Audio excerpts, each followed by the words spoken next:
Welcome to Real Money Talks.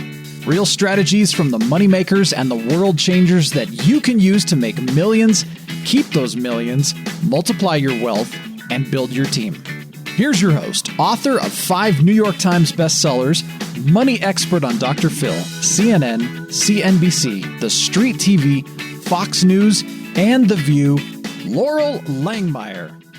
Hey, this is Laurel, and welcome back to Laurel's Real Money Talks, the podcast that talks about making millionaires. So that includes making money, keeping money, investing money, using a team, and everything in between. So it's very comprehensive. I bring amazing guests here to share with you just different perspectives. So today's a little bit about how to set yourself up to make money, how to get capital. It's a little bit of all of it, I've got to say, because you got to have it all set foundationally to do what my guest does. So she is a superstar. It was so fun to meet her. I met her just briefly a while back, and she's a McGraw-Hill author. And I said, oh my gosh, I got another book coming out with McGraw. And so Kedma Ough is with me today. She's an MBA. Her book is on funding, which all of you need capital desperately, but that starts with you and your company and good credit and everything else in between. She's also an amazing mother. So Kedma, welcome to Laurel's Real Money Talks. Thank you for having me. I'm excited to be here.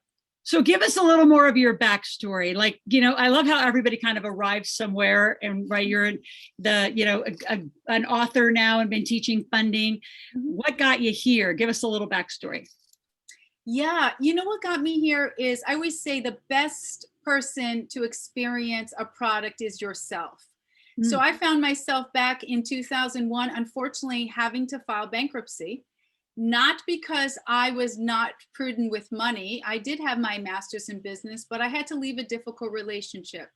6 months prior to leaving, we were arguing about money. Very common when you're in a relationship, right? You argue about money, except the situation was I had money and I had good credit.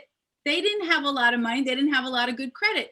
So what I did out of the kindness of my heart is I took every debt that they had and I put it in my name.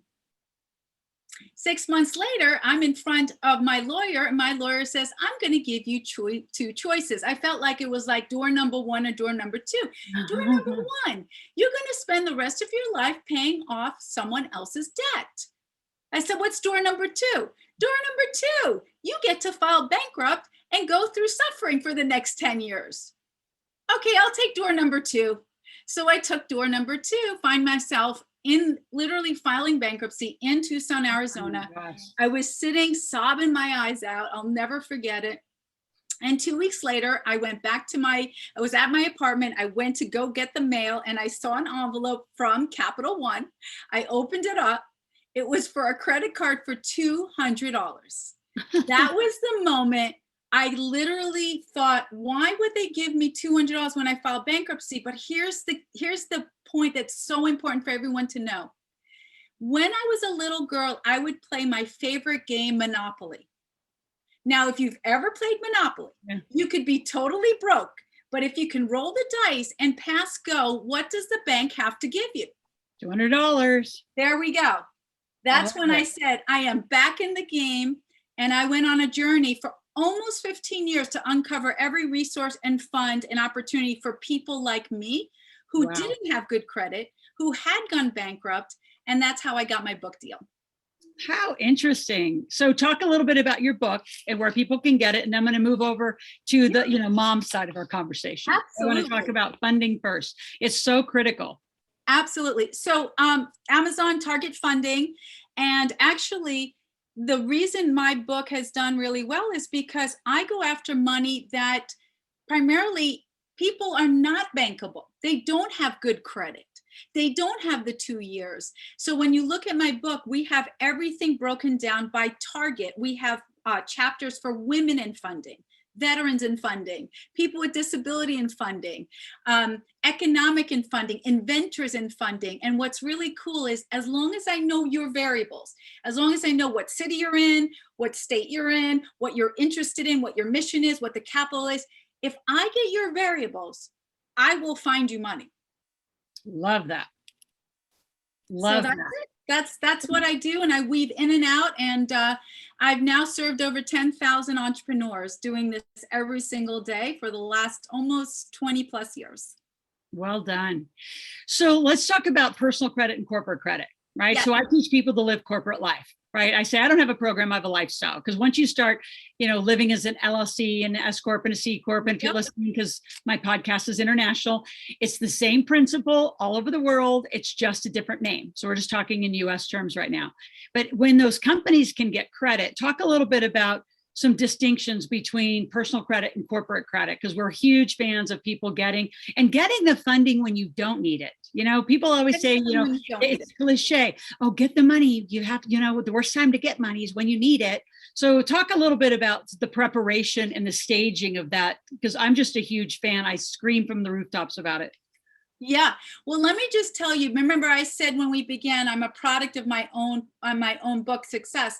When I filed bankruptcy, my credit score was 450. Okay. I don't know how low you can go, but that's pretty low to me. That's rough. That's pretty low to me.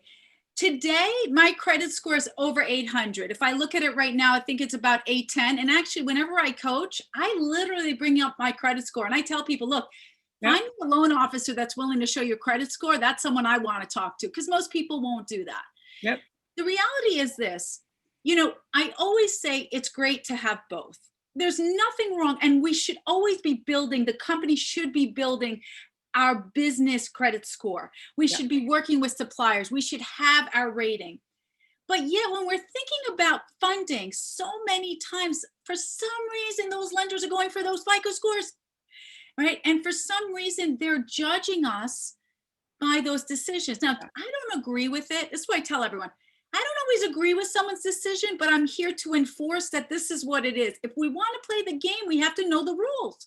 Yep. I can't change the game. I'm not that powerful, but what I can do is I can play the rules, tell you the rules so we can win. So what we do is we go hand in hand. And a lot of times it's education. I want to say one important thing that just happened this week to show the power of it. I was working with a company. We were going after a $1 million M&A, merger and acquisition. We had all the documents. Everything was done. His credit score was 710. Perfect. It's where I wanted to be. Business score was good. In 30 days, he lost 90 points. How? I'm going to tell you this. It's going to blow your mind. You see, he didn't tell me, and he didn't realize that he went to refinance his car. He signed the document. No. Guess what happened? Exactly. The car finance company didn't tell them that they went out to bid and they pulled his credit 6 times. 6 hard credits, 90 points down. Yep. And no one tells you that. Nobody tells you that. And so he was, basically devastated. And I, we're trying to work it out. But I said, look, at the end of the day, that situation now had to put us on pause, because the lenders we work with are like, 90 points. Right. We now have to reassess the loan. Wow. So let's talk about traps, because I think there's a lot of myths. I know you and I are in the same camp. We're not in the Susie Orman, Dave Ramsey camp, right. which is cut the cards up, put them in the refrigerator. Don't use them. I'm a huge fan. You use them because you need to be financially viable. You use cards. You got to be financially viable. So talk about some of the, I say, tips and the traps. I love this. Fun. Tips and traps. I got to use that again. So I'm a huge proponent of education. There are many platforms. I just tend to use Credit Karma. I think because I just like karma it feels good for me as a last, whatever. But what I do is I like to go to the dashboard and I like to show people how typical credit scores can be impacted so that they begin to win. Here's the deal. If we don't have the education or we have lack of education, how are we going to win? We can't. So one of the things you nailed is correct.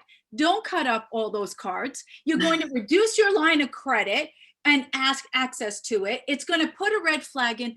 And look, I know I have a lot of people who are fans of Dave Ramsey because they got out of debt. And I think depending on what the purpose is, but for business owners, for business owners, you've got to play the game. And that's what I constantly do. I have multiple credits. Every time they come in, I'm paying it off. I'm getting, and I'm constantly looking at my debt to access. What do I have available to what I'm spending? And here's my rule of thumb. and you're going to hate me for this, but I don't spend more than 9% of the total available I have, because that's going to put me always in a good score. So I say, look, you have access to 100,000, use 10,000. They're like, oh, coach, what about the 90,000? I'm like, okay, well, if you're going to use that, just realize the more you creep up, the more they're going to see. And if you're looking at if you're using 90% of 100% leverage, you're going to look desperate. So I think the answer to it is there's a lot of myths, and here's my final thing, and we'll move on. I have a rule. I share this rule with everyone. Never take counsel from someone who doesn't have the life you're seeking. Never take counsel from someone who doesn't have the life you're seeking.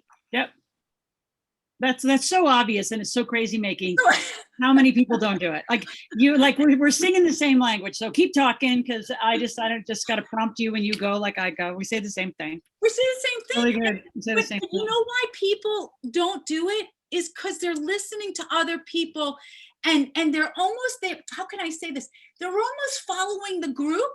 Yep. But maybe the group is going the wrong way. Guaranteed. Has everyone ever thought about stopping, assessing, and saying, should I be going in that direction? Go to the group that maybe has less in the line, because those are the ones you probably want to follow, right? That are thinking out of the box, that are doing things different, that are having a different conversation. This is why bankers are always worried when I get on a panel with them. I love it. Because I'm going to speak the language. I'm not taking away from what they're saying, but what they're saying is old news. It's like being back in the 1400s. I know.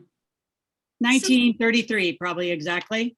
So when this whole system got built. I have this slide, you'll love it, Kedma. It says, the system's not broke, it was built this way. Yes. And it's one of my frames. So these are the rules. So play. But let's go to the other side. Like my big conversation is, and you heard me speak a little bit when we were in Newport, is you use that corporation and you use it right. You got 81,000 pages of code. There's nothing illegal about all these deductions done right. So the system, it's not broke, right? From credit to tax to, the whole thing. Just use it meticulously. And that's why I wanted to invite you today. So let's talk about some more strategies. So I've heard people say the more cards, the better. Use them more actively. Don't pay them all off at one time, which I do agree with that. I think if you're completely no money in the system because you have one day a month, you pay everything off, then you're like a zero again, you start again. What are some, and there's variations with every one of these, credit bureaus. So give us some kind of general guidelines. How if with this guy, what did you tell him to do? How did he get his 9? I was pissed off. You know what I told him to do? Oh yeah. Because the one thing that people know about me, first of all, I can't stand bullies, especially in the financial world. I'll go after them as a vengeance. I love that. Yeah, I do. Well, that's why I wear my cape, right? It's like, I got to do what I have to do. And the second thing is if someone has not been done right, I'm pretty clear about I'm huge about making things right. So justice is big for me. And so what I said to him is, look, I want you to go back. You look at the contract. I want you to see whether or not you allowed this authorization to happen. If you didn't, you actually have legal right to go after and hire an attorney because they damaged your credit, which affected your ability to get the financing. You have an opportunity to fight them if you want. Just do your due diligence. And that was after I verified it with one of my top credit managers. He said, you're right, Kedma. You are absolutely right. Now, will most people do that? No. Does he have a right to go after them? Yes, because this is negligence. This is negligence. And the comment back from the company to them is, we were just shopping the right deal. Oh yeah. But most people don't fight, and they don't, I use a different word. Most people don't advocate. They don't advocate. So just like just like in health, because they don't know how. They don't know they're supposed to ask the doctor every question. Correct. They're supposed to, moderate these people. That's why I'm so passionate about this topic. Is everyone advocates the responsibility instead of advocates, they abdicate all their responsibility because somebody has a license, because somebody has a manager job, and it's like, it's great. So I'm so glad you did that. So continue the story. Then how did he get his 90 back? What would you tell the people? Hasn't yet. Oh my God. He hasn't yet. This is the problem. So we're monitoring it. I mean, he was so grateful that, we stepped in and did it. So we're still trying to figure it out. And I think one of the things that's so important is, if we think about our health, we have a doctor for our health. We have, if for me, I have a Mac, so I have my Mac doctor. If I have any issues with my Mac, we need to have someone like you who is financially involved. And what I call ourselves the financial navigators, right? Yep. The ones who are going to speak the truth, tell you what needs to be done, and I don't have I don't have a benefit into it except for them to win. Right? There is no, this is just clear, get it done, and here's what you need to do. And people need that. We need more transparency in the financial world. Yep. Sadly, it's not there. No, I totally agree. I love it. I always say, that our job is to navigate and guide and help them become an advocate for their own life because they don't know. And exactly. Financial illiteracy is maddening. It's just maddening. Right. So I want to jump over to kids, right? You're a mom. Tell me about your kids. I have two. I have a 22 and 15. I have a new book coming out, Make Your Kids Millionaires. And so tell me a little bit about your kids and what do you teach your kids? Because very few people have enough financial savvy to bring the financial conversation into their household. Yeah. We're the opposite. And I think it's because I'm a 5th generation entrepreneur. So I've been negotiating since I was 5. Now, not only do I have kids, I have just to be clear, I have 11, 13, and 16, and 2 out of 3 of my kids are autistic. So not only do I teach my kids, but I teach kids who have developmental disabilities what money looks like. So I do want to make sure if anybody is in that dealing with those issues, you can bypass it. Here's what I love about money. Kids know money. You can teach money. It's really obvious. So I started very young. At the age of about 4 or 5, we do not believe in discipline. We believe that there is a consequence. So at the very young age, about 4 or 5, what we teach is that for every consequence, you will lose money. For everything you do, you will get money. So my favorite story was a time where my son was about 5 and he had done something naughty. I can't remember what it was. And I said, Marin, that's going to cost you $5. And this little kid, he barely could talk. He's 5 years old. He starts sobbing as if someone's beating him up. He's sobbing. I go, Marin, what is wrong? And he goes, Mama, $5, Mama. I said, well, what do you think it's worth? And he knew at age 5, he goes, Mama, $1. No, it's not worth $1, Marin. You did something naughty. It's $5. Mama, $1, Mama. Nope, $5. I love it. And that is the power of teaching them. So today, if you meet my kids, they will tell you that they believe in building wealth. They believe in building assets. When my son was 11, my middle son, he walked into the bank and the bank attendant said, oh, that's so sweet. You're depositing $100. Are you saving for a video game? And Fallon looks at her straight in the face and he goes with this cross eye, like, no, I'm saving for my house. I love it. So we do a lot of discussion. One last thing we do is we talk about the value of time. True story. I can't even make this up. This past Saturday, Marin and I went roller skating. I like roller skating. We pay for the ticket. I show up and I realize there's a huge line for him to get his rollerblades. Okay. Now I have my rollerblades. The line is 30 minutes long. We're halfway through the line and Marin turns around and he goes, Mom, I know how valuable your time is. I said, that's right. Whoa. And he knows how much I make per hour. He goes, Mom, this is costing you a lot of money. I said, that is right. He goes, what are we going to do? I said, I'm on Amazon right now buying you new blades because Mama's time is too important to be on this line. So the point I'm saying is that we embed into my children, but the fact that you have something coming out that you can share, that you can expose, that you can allow us to be even more interactive is a gift. We're just one of the lucky ones that begin it early. Many don't do that. And we're still so excited about it. Yeah. Yeah. And our book is going to be, the first 3 chapters is all context. And then chapter 4 is 0 to 5, and then 6 to 8. And then it goes all the way up to Love it. 18 and beyond. And how do you at 18 have your kid get an LS8, right? Have your child become your partner. So how do they become your partner? How do they activate, their credit score? How do they begin? And mine begin early, 13, 14, they start interacting. Debit and credit. And yes, the credit cards are mine, but they start that interaction. They start the reconciliation. They get really clear about how that all works. So, to me, it's the crazy making. It's just no common sense. The amount of parents that at the end of their senior year, hand them some credit cards, or don't even hand them a credit card. And then, once you're 18, Logan's 22, and the flood of credit card opportunities he still gets. I bet he gets 5 to 8 a week.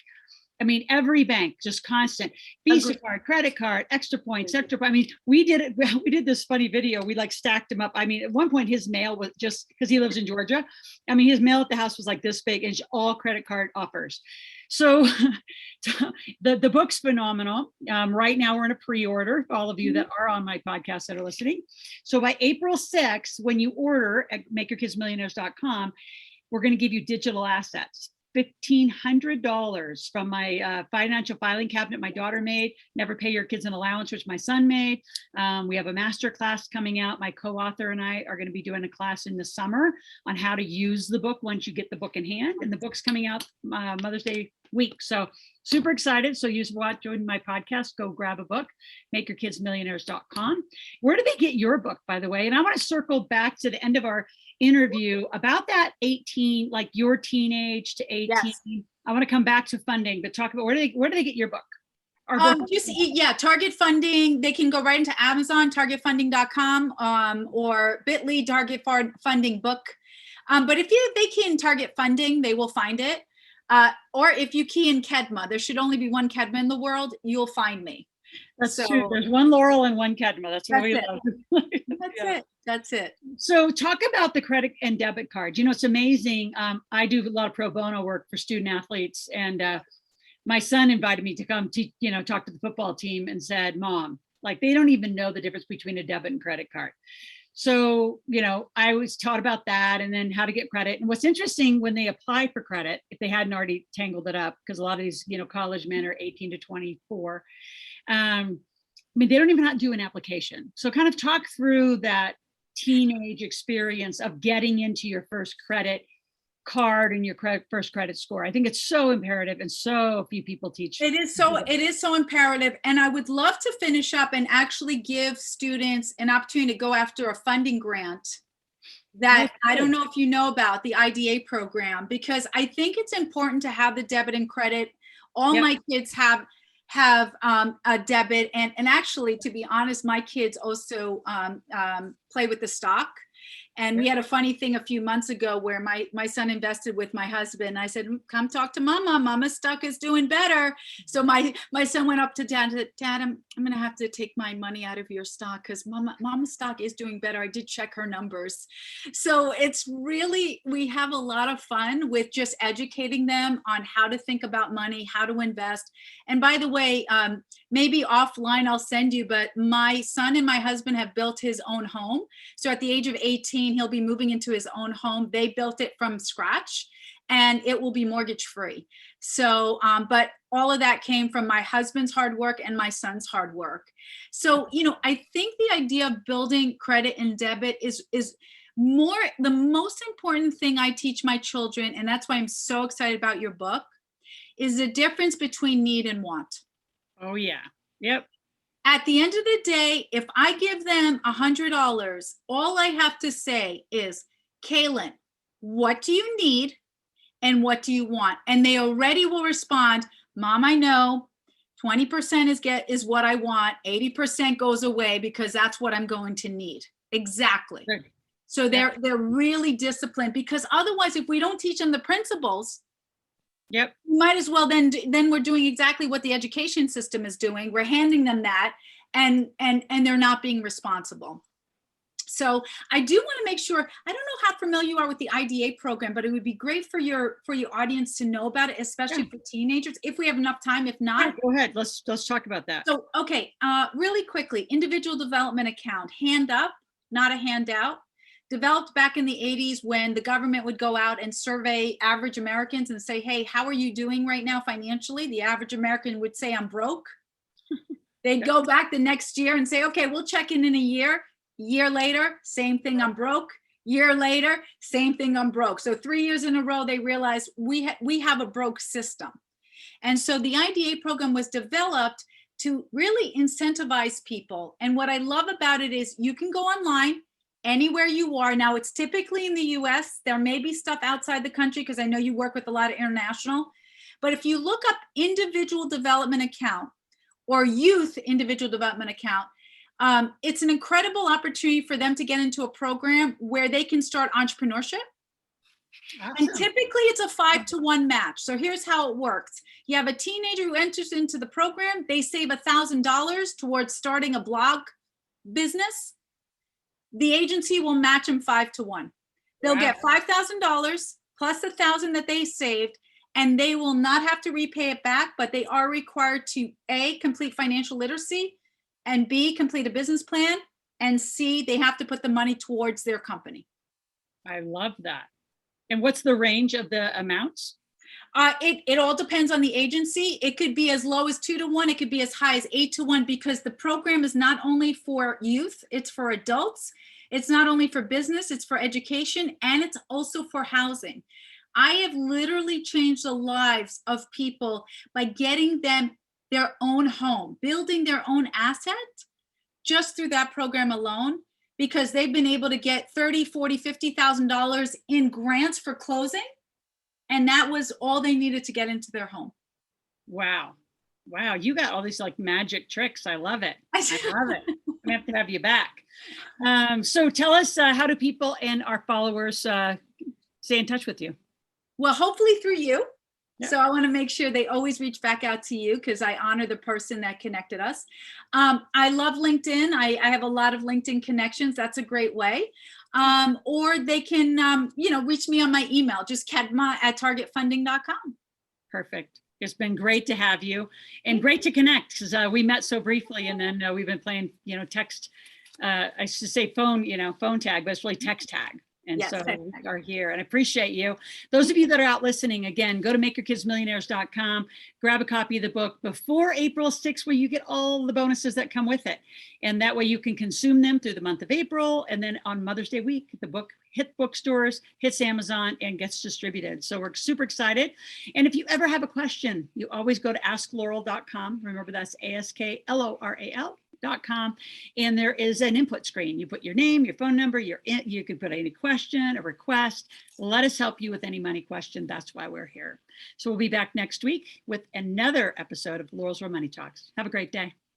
So this is Laurel, and you've been listening to my podcast. If you've enjoyed this, I have a couple things you can do that are completely up to you. Number one, take my quiz. Go to integratedwealthsystems.com and take the quiz. You will find that there's one of 4 personalities, financial personalities we call them, that you're going to fall into.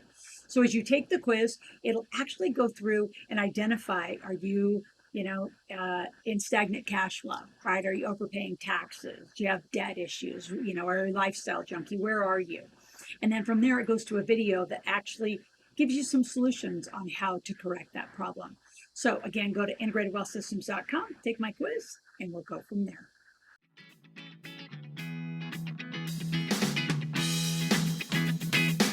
Thanks for listening to the Real Money Talks podcast. Your host has been Laurel Langmeyer, author of 5 New York Times bestsellers, money expert on Dr. Phil, CNN, CNBC, The Street TV, Fox News, and The View. Want to learn more about off-Wall Street investing, tax strategies, and multi-million-dollar business strategies? Visit liveoutloud.com/podcast for past episodes, show notes, and resources. For some special wealth-building gifts only for Laurel's podcast listeners, visit liveoutloud.com/podcast gifts. Do you have a burning question for Laurel? Visit asklaurel.com to submit your question, and it may just be covered on a podcast episode. So stay tuned and be sure to subscribe to get new episodes every week.